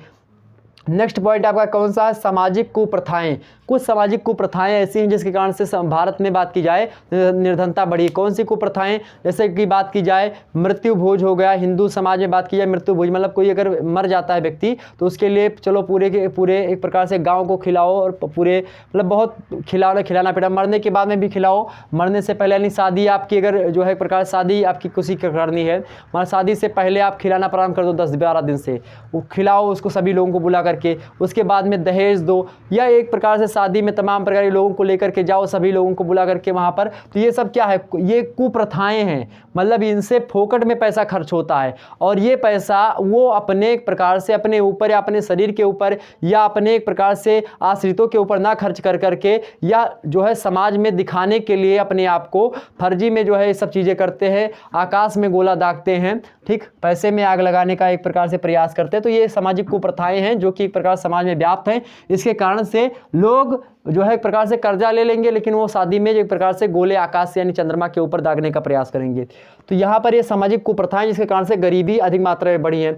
नेक्स्ट है आपका क्या, गंदी बस्तियाँ। गंदी बस्तियाँ होने से क्या होता है, सभी को पता होगा, लोगों ने, बहुत सारे विद्वानों ने बातें कही है कि जो है स्वस्थ मस्तिष्क में स्वस्थ जो है स्वस्थ शरीर में स्वस्थ मस्तिष्क का विकास होता है, इसी प्रकार से स्वस्थ बस्तियों में स्वस्थ मानसिकता का विकास होता है। और जब गंदी यानी कि पूरा का पूरा इन्वायरमेंट ही गंदा है, अगर आप उस गांव में पैदा हो गए जिस गांव में कोई पढ़ा लिखा व्यक्ति है ही नहीं, तो सारे लोग वही गंवार, अगर उसी में फंस गए ना तो उसी में आप रह जाएंगे। मतलब कोई आपको ये नहीं बताएगा कि हाँ पढ़ाई लिखाई भी कुछ चीज़ होती है, आपको ही कुप्रथाओं में उलझाए रहेंगे, ये करो वो करो, इसी में आप चलो यही करो। तो गंदी बस्तियां होने से क्या होगा, आपको जैसा इन्वायरमेंट, पढ़ाई का एक इन्वायरमेंट होता है, पर्यावरण होता है, और जिन छात्रों को पर्यावरण का एक प्रकार से जो इन्वायरमेंट मिल जाता है वो आगे बढ़ जाते हैं।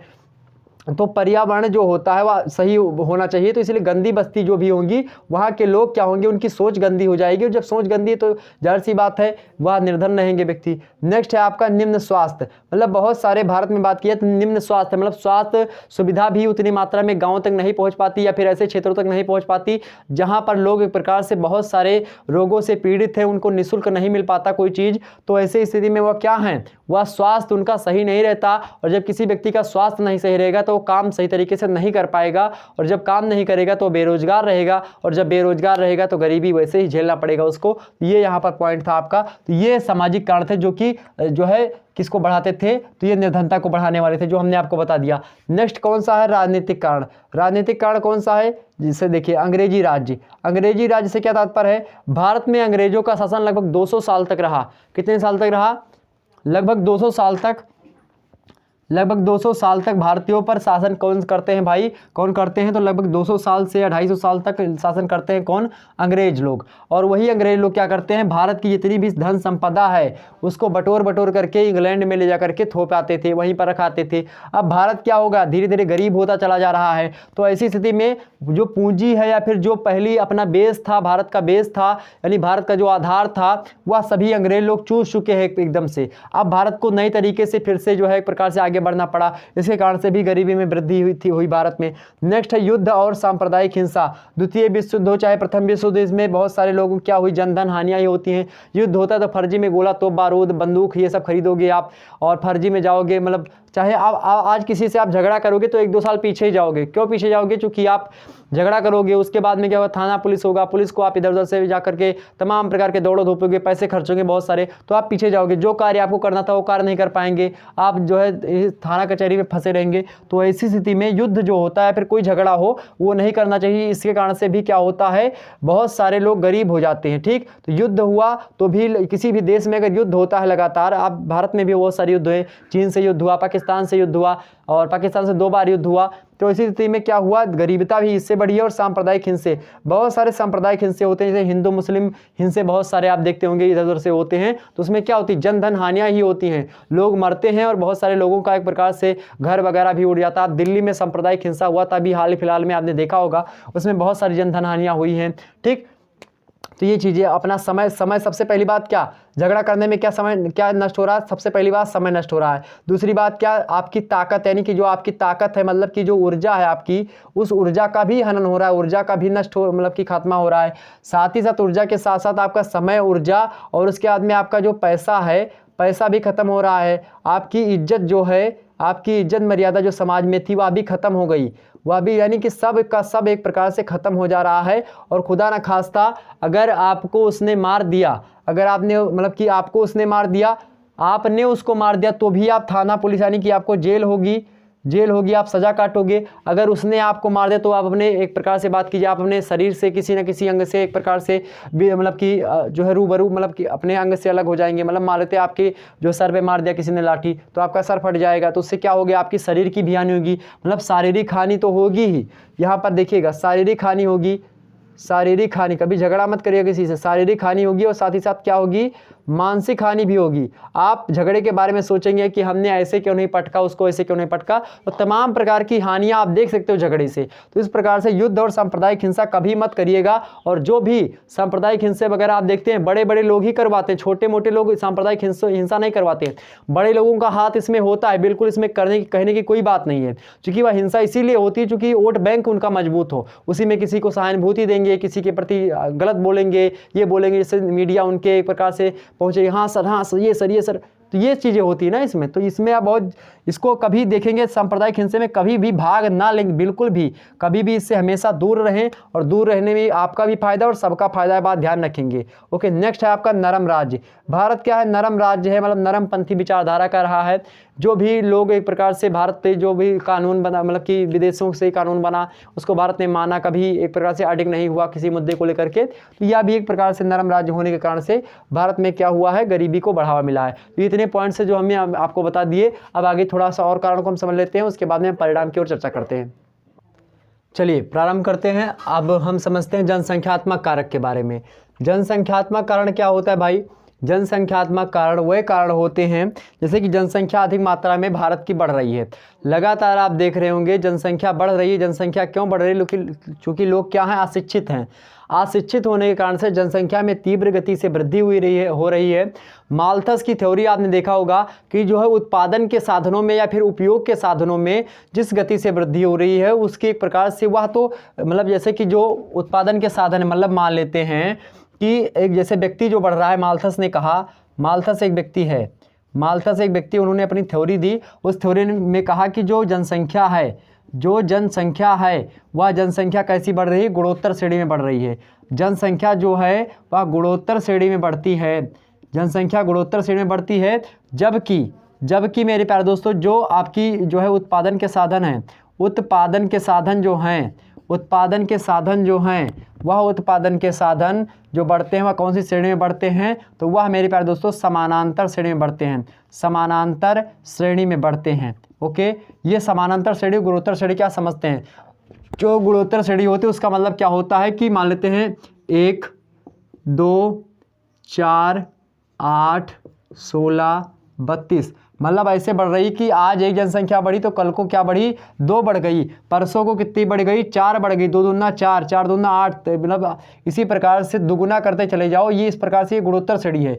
इसमें जो अंतर है वो समान नहीं है, एक प्रकार से गुने का अंतर है। जैसे यहाँ पर देखेंगे 2 का अंतर, यहाँ पर देखेंगे कितने का, 4 का अंतर, यहाँ पर देखेंगे यहाँ पर 1 का अंतर है, यहाँ पर 2 का, यहाँ पर 4 का अंतर, यहाँ पर कितने का, 8 का अंतर, यहाँ पर कितने का अंतर होगा आप देखिएगा, 16 का अंतर। ठीक, ये देखिएगा इसमें अंतर कैसा है, 1 दूना 2, 2 दूना 4, 4 दूना 8, 8 दूनी 16, इस प्रकार से अंतर। तो ये गुणोत्तर श्रेणी है। जबकि समानांतर श्रेणी जो होती है मेरे भाई, समानांतर श्रेणी की बात की जाए तो समानांतर श्रेणी जो होती है, यहाँ पर आप देखिएगा समानांतर श्रेणी मतलब कि 1, 2, 3, 4, 5, 6, 7 डॉट इन्फाइनाइट, ये जो श्रेणी होती है ये समानांतर श्रेणी। मतलब कि अगर एक मोटरसाइकिल बन रही है या फिर एक मोटरसाइकिल बन रही है तो एक मतलब एक व्यक्ति है, फिर 2 मोटरसाइकिल बनी तो 2 व्यक्ति था, ठीक है, 3 मोटरसाइकिल बनी तो 4 व्यक्ति हो गए। अब एक व्यक्ति के पास मोटरसाइकिल नहीं होगी, एक बचा यहाँ पर, 4 व्यक्ति जब होंगे तो 8 मतलब कि 4 मोटरसाइकिल बनी तो 8 व्यक्ति हो गए चलाने के लिए, तो 4 वैसे रह गए ना। तो 4 मोटरसाइकिल यानी कि 4 लोग क्या हो गए, बेरोजगार। मतलब कि अगर 4 नौकरी है तो 8 लोग हैं, तो 4 तो वैसे बेरोजगार होंगे ना। तो ये होता है आपकी, ये बताया माल्थस महोदय ने। तो जनसंख्या बढ़ती है और जनसंख्या बढ़ने के बाद में मेरे भाई जनसंख्या बढ़ी, इसीलिए क्या हुआ, उत्पादन के साधनों में कमी आई। जब उत्पादन के साधनों में कमी होगी तो लोग अच्छे तरीके से उत्पादन नहीं कर पाएंगे या फिर उसका उपयोग नहीं कर पाएंगे।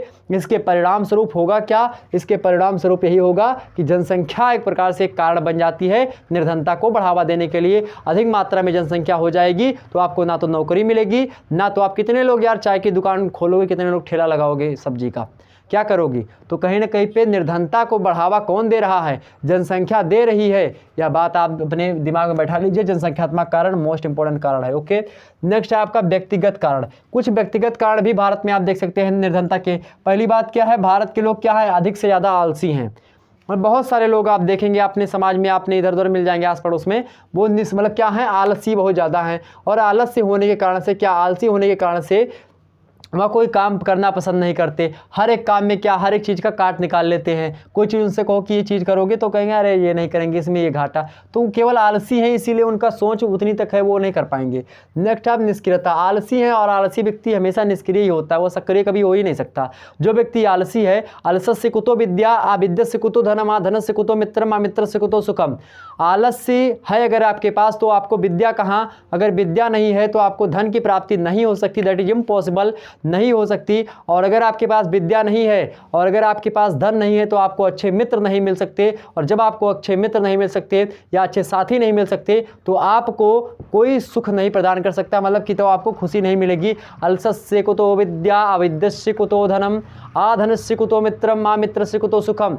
जब आपके पास एकमात्र चीज़ है आलस्य है तो आपको विद्या नहीं, अगर विद्या नहीं है तो आपको धन नहीं मिलेगा, अगर धन नहीं है मेरे भाई तो आपको एक प्रकार से मित्र नहीं मिलेंगे, अगर मित्र नहीं है आपके पास तो आपको सुख की अनुभूति नहीं हो सकती। तो इस प्रकार से आलस्य जो होती है निर्धनता का सबसे बड़ा कारण होती है। आगे नेक्स्ट है आपका बीमारी और मानसिक रोग। भारत में क्या है, बीमारी से लोग अधिक पीड़ित होते हैं, बीमारी उनके अंदर है लेकिन उस बीमारी का निदान वह जो है नहीं जाते डॉक्टर के पास। बहुत सारे लोग डॉक्टर के पास जाना ही नहीं चाहते क्योंकि पैसा बहुत लगता है, क्योंकि पास उनके पास पैसे नहीं है। और जब व्यक्ति के पास पैसे नहीं होगा तो व्यक्ति मतलब बीमार हुआ, पैसे नहीं है तो बीमारी का इलाज नहीं करवाया, इससे क्या हुआ, व्यक्ति का जो स्वास्थ्य है वह गड़बड़ा गया, मानसिक रोग उसको सताने लगे। क्योंकि जब व्यक्ति शरीर से अपना डिफीट होता है, इसका कोई शरीर में अगर कोई रोग है तो वह सोचेगा कि यार ये रोग हो गया अब क्या होगा, तो इससे क्या हो जाएगा, मानसिक रोग स्वतः ही उत्पन्न हो जाता है। तो शारीरिक रोग से के बाद में मानसिक रोग स्वतः ही उत्पन्न हो जाता है, और वही रोग मेरे भाई, वही रोग क्या करता है, आपको एक प्रकार से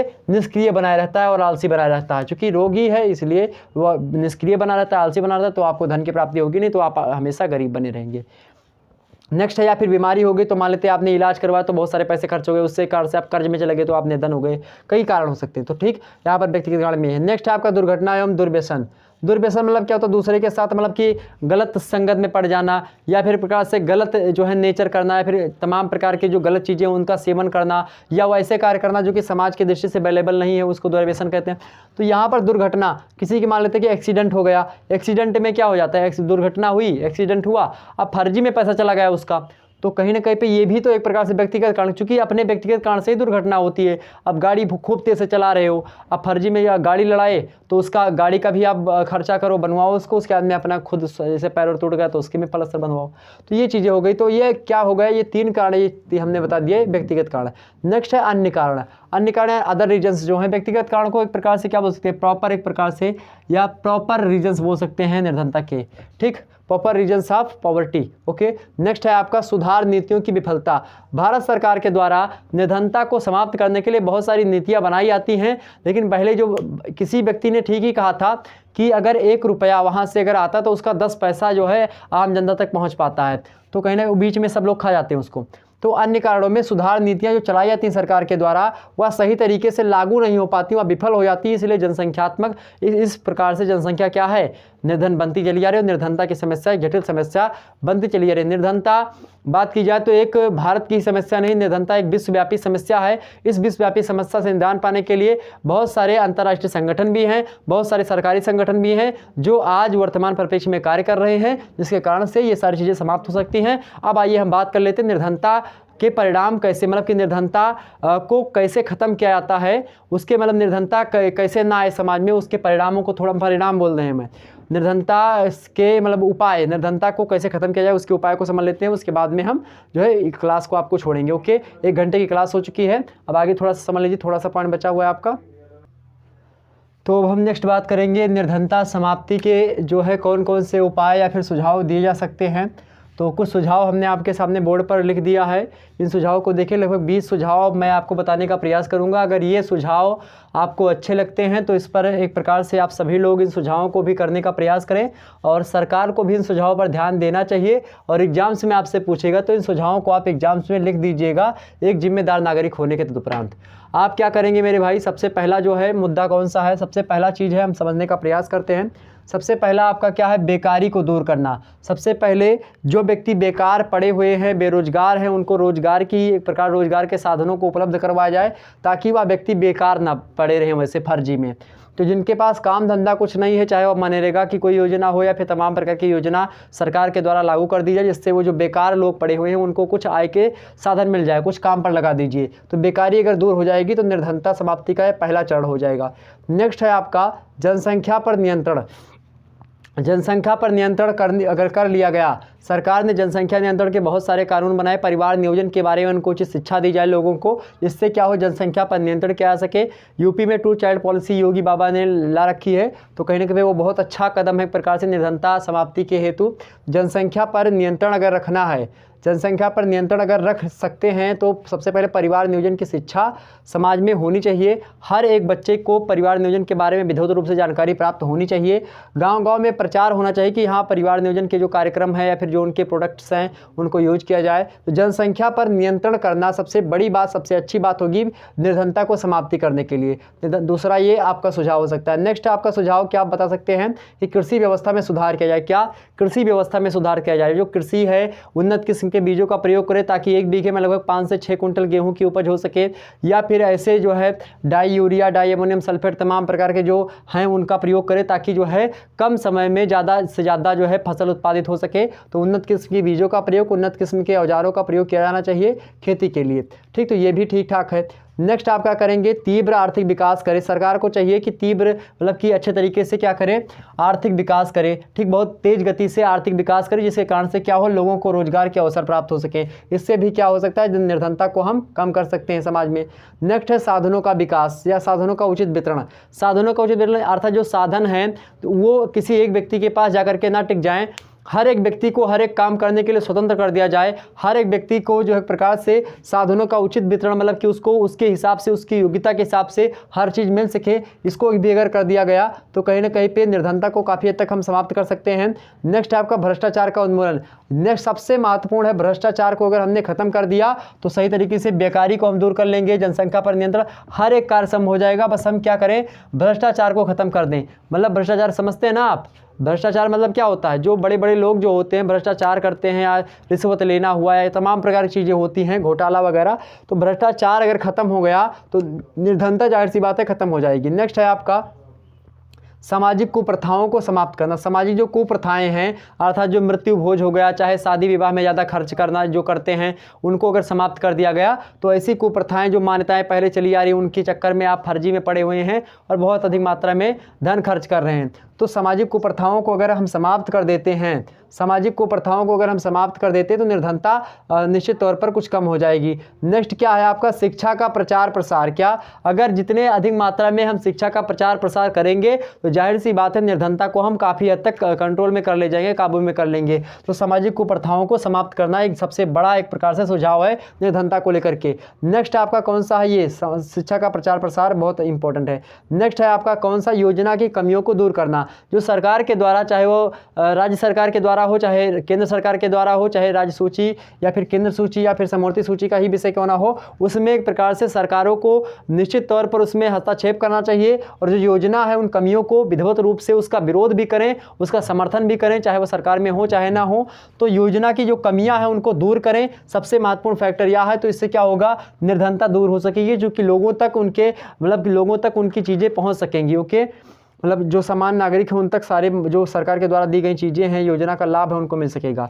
नेक्स्ट आपका कौन सा? सामाजिक बीमा योजना। सामाजिक बीमा योजना लागू करें ताकि जिनके पास कुछ पैसे हैं उसको जमा करके वह क्या करें, जैसे LIC वगैरह की जो बीमा है या इसी प्रकार से तमाम सारे जो बीमा है, जो कि एक प्रकार से आप 10 रुपये जमा करें तो हो सकता है 1 साल के बाद में 20 रुपये आपको मिल जाए। तो इस प्रकार से योजना चालू की जाए सरकार के द्वारा ताकि लोग जिनके पास कुछ हैं उसको डिपॉजिट कर सके, फिक्स कर सकें।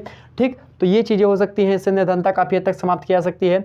नेक्स्ट है प्राकृतिक आपदाओं से बचाव। प्राकृतिक आपदाओं से बचाव मतलब बाढ़, भूकंप या इसी प्रकार से ऐसी जो आपदाएं जो कि प्रकृति के द्वारा आती हैं, जिनका कोई समय फिक्स नहीं होता, उनके बचाव के लिए सरकार के द्वारा तमाम प्रकार के साधनों को मौजूद करवाया जाए, उपलब्ध करवाया, जिससे लोगों की जैसे कि बाढ़ आ गई तो उसके लिए मुआवजा की व्यवस्था या ऐसी चीज़ें की जाए ताकि बाढ़ आए ही ना, या इसी प्रकार सूखा आए तो उसके लिए नहरों का विकास कर दिया जाए ताकि पानी उनके खेतों तक पहुँच सके, या फिर बिजली है तो उनके मोटर के चार्जेस को फ्री कर दिया जाए। इस प्रकार से तमाम सारी चीज़ें हो सकती हैं। तो प्राकृतिक आपदाओं से बचाव के लिए तमाम प्रकार की उपयोग सरकार कर सकती है, जिससे क्या होगा, बेकारी को दूर कर सकते हैं हम। ठीक, मान लीजिए जिनकी फसल नष्ट हो जाती है बाढ़ से, उनको थोड़ा सा पैसे दे दिया जाता है तो एक प्रकार से खेती करने में रुचि, उनकी इंटरेस्ट पैदा होगा कि हाँ अगर जो है ये हो जाता है तो सरकार कुछ ना कुछ हमको देगी। या फिर मान लेते सूखा पड़ जाता तो बहुत सारे लोग जो है जिन इलाकों में पानी पहुँचते नहीं वहाँ पर खेती नहीं करते, तो उन इलाकों में भी पानी अगर पहुँच जाता है, जैसे रेगिस्तान वगैरह में आप देखते हैं राजस्थान में अगर पानी पहुँच गया तो वहाँ पर भी खेती करना संभव है। तो ऐसी चीज़ें करें तो इससे क्या होगा, निर्धनता में घटोतरी आएगी।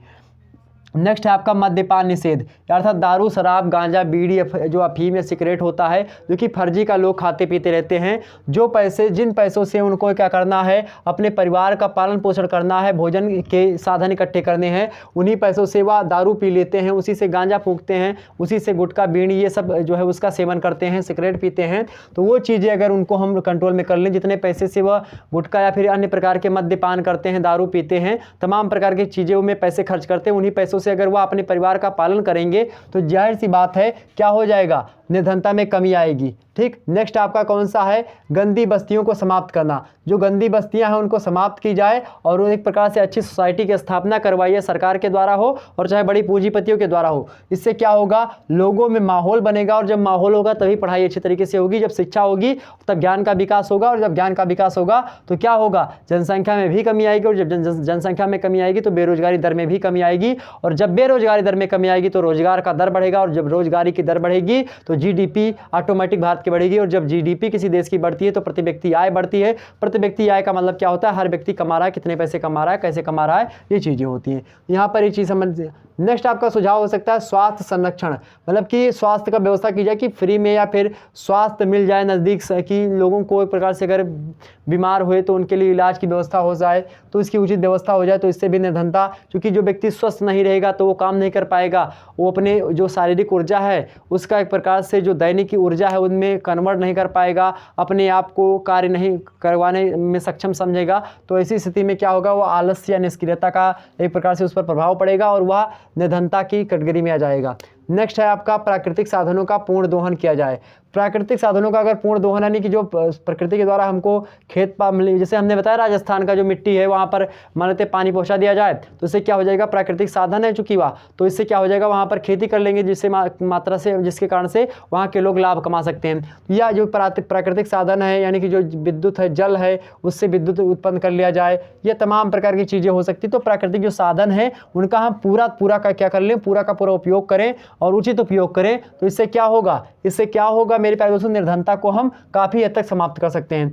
नेक्स्ट आपका क्या उपयोग कर सकते हैं कि जुए और सट्टा, यानी जो सट्टेबाजी चलती है ना और जो जुआ खेल वगैरह होता है, इस पर रोक लगा दी जाए। इससे क्या होता है, लोग काफ़ी ज़्यादा समय इसमें नष्ट करते हैं, समय के साथ साथ पैसे नष्ट करते हैं। आप देखते हैं कि महाभारत की कथा आप जो है जुए पर ही आधारित है। युधिष्ठिर अपने चारों भाइयों को हार गए, स्वतः खुद को हार गए, अपनी पत्नी को हार गए, अपना पूरा राज्य हार गए। किसके कारण से, जुए के कारण से। तो जुए और सट्टे पर रोक लगाना चाहिए सरकार को, जिसके कारण से क्या होगा, निर्धनता में कमी आएगी। क्योंकि कोई व्यक्ति जुए के चक्कर में क्या, बहुत सारे लोग हार ही जाते हैं, तो हारते हारते क्या लगाते कि कभी ना कभी जीतेंगे और इस स्थिति में वो निर्धन होते चले जाते हैं।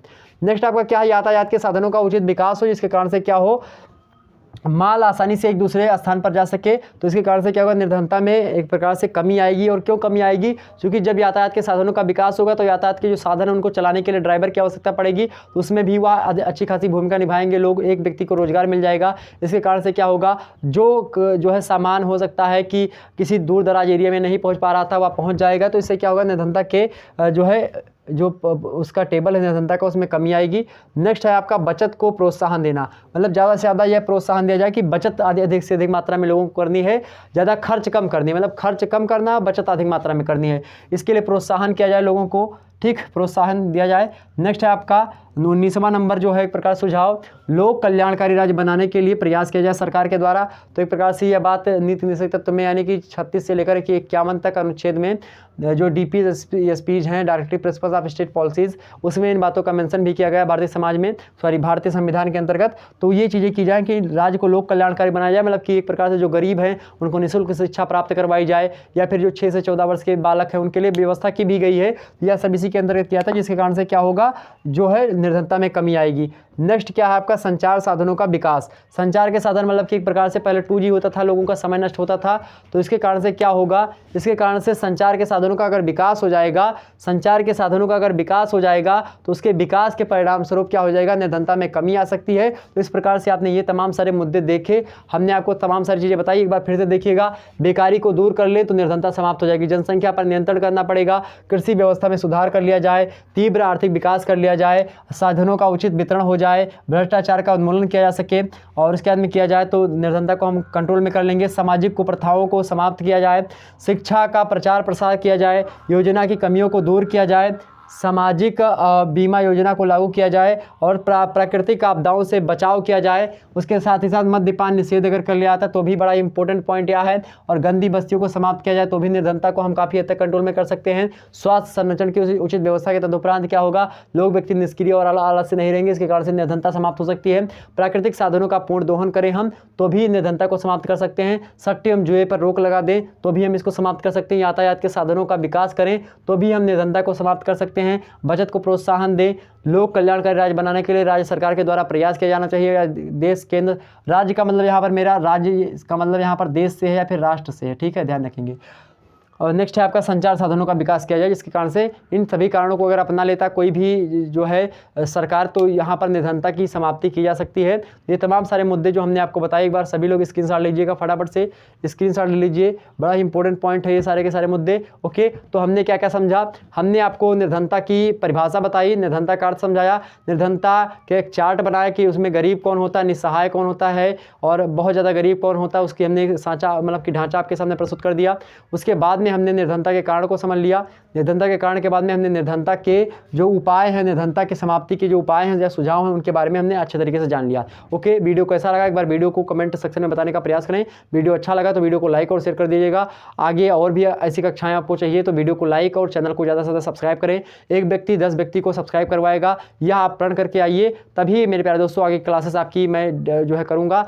ज़्यादा से ज़्यादा अगर लाइक, ज़्यादा से ज़्यादा कमेंट आते हैं तो मैं निश्चित तौर पर आपको सिलेबस पूरा का पूरा इसी तरीके से विधिवत रूप से कड़ी मेहनत करके आपको पढ़ाने का प्रयास करूंगा। सारे मुद्दे क्लियर हुए होंगे। अब निर्धनता से कोई भी प्रश्न एग्जाम में, निर्धनता से कोई भी प्रश्न, पॉवर्टी से कोई भी प्रश्न एग्जाम से छूट करके नहीं जाएगा तो नहीं जाएगा मेरे प्यारे दोस्तों, यह दावा रहा मेरा। और ध्यान रखेंगे शुक्ला एचडी पॉइंट बड़ी ही अच्छा कंटेंट के साथ, बड़े अच्छे कंटेंट के साथ आपके सामने प्रस्तुत था।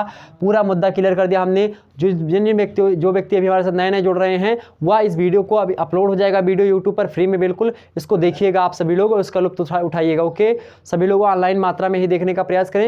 यूट्यूब पर नेट ऑन कर लीजिएगा अपने मोबाइल का और आसानी से देखने का प्रयास करें। ओके, ऐड वगैरह आए तो उसको पूरा देखने का प्रयास करें। धन्यवाद आप सभी का, मिलते हैं फिर नेक्स्ट वीडियो में, तब तक के लिए जय हिंद, जय Bharat. Good night all of you. Good night मेरे प्यारे दोस्तों, जितने लोग हमारे सामने जुड़े हैं सभी लोगों को गुड नाइट। सभी लोगों को एक प्रकार से गुड नाइट, राम राम भैया, जय माता दी। धन्यवाद आप सभी का।